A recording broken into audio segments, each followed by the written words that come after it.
इस कानून का समर्थन अधिक है, विरोध कम है। समान नागरिक संहिता का मतलब है मजहबी दंगों से मुक्ति। इसका मतलब है मजहब से मजहब की बुराई ना करना। इसका मतलब है अपने दूसरे मजहब की इज्जत करना। इसका मतलब है मजहब नहीं सिखाता आपस में वैर करना। इस कानून का मतलब है कि मजहब ही सिखाता है आपस में प्यार करना। इस कानून का मतलब है कि जातीय छुआछूत की समाप्ति। इसका मतलब है कि हम एक वतन, एक जन हैं, एक नागरिक हैं। यह छुआछूत मुक्ति का रास्ता है। इसी के साथ साथ जो गरीब है, दुखी है, पीड़ित है, कमजोर है, असहाय है, निर्बल है, उसकी मदद के रास्ते खुलते हैं। यह कानून है जो औरत पर होने वाले जुल्मों को खत्म करता है। किसी भी धर्म और जाति में औरतों पर कोई जुल्म नहीं हो सकेगा। ये इस कानून का मतलब है सब धर्मों को पूरी आजादी होगी अपने अपने धर्म पर चलने की। मान लो जो जिस धर्म का है, मरने पर किसी को जलाना है वो जला सकेगा, किसी को दबाना है वो दबा सकेगा, जिसको बहाना है वो बहा सकेगा। इसलिए कोई प्रतिबंध नहीं है। इसी प्रकार से जिसको अपने बच्चों की शादी निकाह करना है, तो जिसको गुरुद्वारे में शादी करनी है वो गुरुद्वारे में कर सकेगा, जिसको कोर्ट में करनी है कोर्ट में कर सकेगा, जिसको निकाह के रास्ते से जाना वो निकाह के रास्ते से जाएगा, जिसको विवाह के रास्ते से जाना वो विवाह के रास्ते से जाएगा।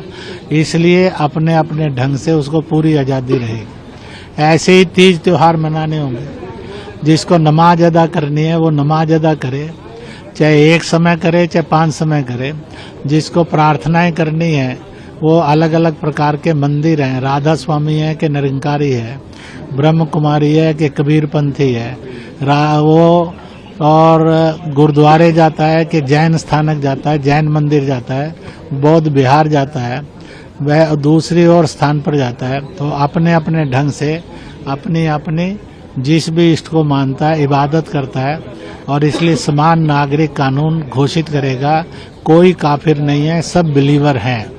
इसलिए किसी को भी काफिर कहने का अधिकार नहीं।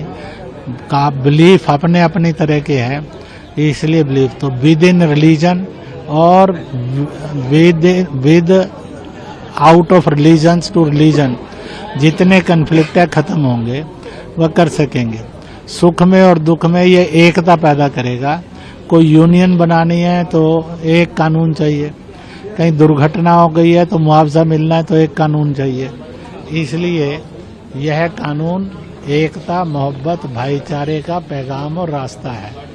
इसी प्रकार से यह कानून आएगा तो जो ये कहते हैं मुसलमान को खतरा है, इस देश के अंदर मुसलमान को जो कहते हैं खतरा है वो झूठ बोलते हैं। जबकि खुद अल्लाह ने, खुदा ने, रब ने पैगाम दिया है तो जिस वतन का होगा उस वतन के कायदे कानून के अनुसार जी, यही तेरा ईमान है और यही ईमान तुझे जन्नत की ओर ले जाएगा।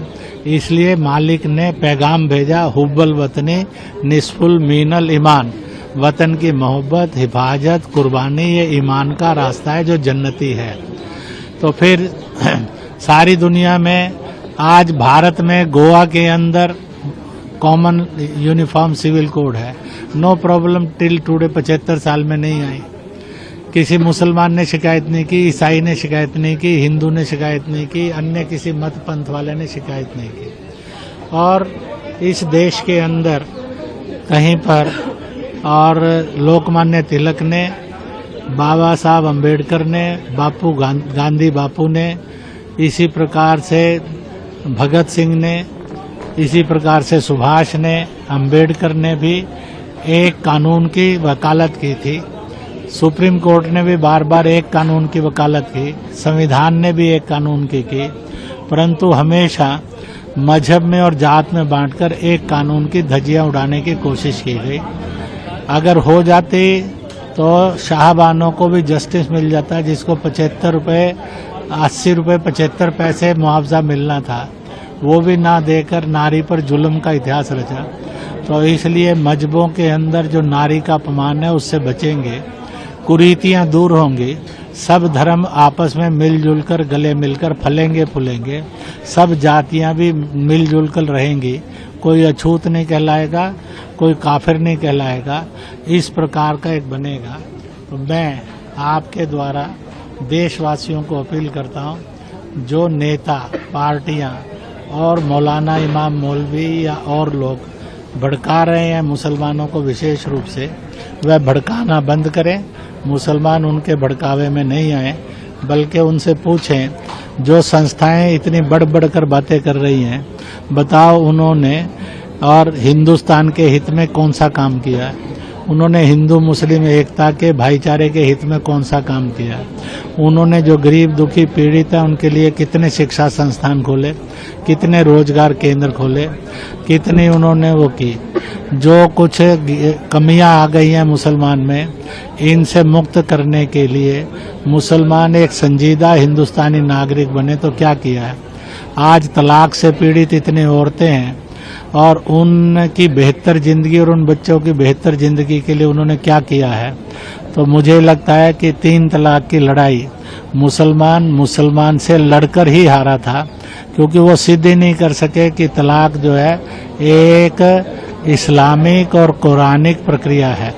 इसी प्रकार से आने वाले कल के अंदर मुझे पूरा विश्वास है, इस लड़ाई के अंदर मुसलमान के ईमान की लड़ाई के अंदर, मुसलमान की वतन की मोहब्बत की लड़ाई के अंदर जो अलगाववादी कट्टरपंथी वोट बैंक की राजनीति करते हैं वो हारेंगे। जिस हिसाब से राजनीतिक पार्टी विरोध कर रही है उसको क्या कहना? ऐसा है कि राजनीतिक दलों को लग रहा है समान नागरिक कानून अगर मुसलमान ठीक समझ गया तो वह उनके वोट बैंक की और गुलामी से निकल जाएगा, वह एक खुददार हिंदुस्तानी बन जाएगा। इसलिए वह केवल वोट बैंक की राजनीति के कारण गुमराह करके भड़का रहे हैं। मैं अपने मुसलमान भाइयों को कहूँगा कि हम सब हिंदुस्तानी थे, हिंदुस्तानी हैं, हिंदुस्तानी बनकर जिएं और आने वाले समय के अंदर गुमराह करने वालों को हराएं।